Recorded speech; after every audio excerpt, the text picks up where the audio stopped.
మనందరిలో కూడా ట్రాన్స్పరెన్సీ ఉండాలి, అందరికి అన్ని విషయాలు తెలియాలనే ఉద్దేశంతోనే నేను ఎప్పుడూ కార్యక్రమాలు చేస్తూ వచ్చాను. ఈరోజు మనం విరాళాలు అడిగితే నేను మార్నింగే చెప్పాను, ఈరోజు మొత్తం చూస్తే 22,28,00,000 రూపాయలు ఈరోజు విరాళాలుగా వచ్చాయి పార్టీకి. గట్టిగా చప్పట్లు కొట్టి అందరినీ అభినందించాలి, ఆశీర్వదించాలి. ఎప్పుడు కూడా దాతలు డబ్బులు ఇస్తే, మంచి కార్యక్రమానికి ఇస్తే ఇంకా వాళ్ళకు డబ్బులు భగవంతుడు ఇస్తాడు.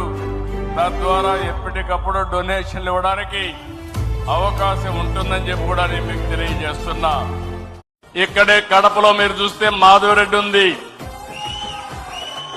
ఆమెనందరూ కూడా తక్కువ అంచనా వేశారు, రిజల్ట్ చూశారు, అదరగొట్టండి. ఊకూకనే రాలే బిడ్డ కూసున్న సీటు ఎదిరించుకుంటూ ఎక్కినరా ఒక్కొక్క మెట్టు చేస్తర చెయ్యిర్ర చూస్తా మీ కని కట్టు నల్ల మల్ల పెద్ద పులై వదిలి పెట్టను ఒట్టు చెరబెట్టినో నోడే తొడగొట్టి చెప్పినో జగన్ ఇలాఖా కడప కంచుకోటను తెలుగుదేశం బద్దలు కొట్టింది.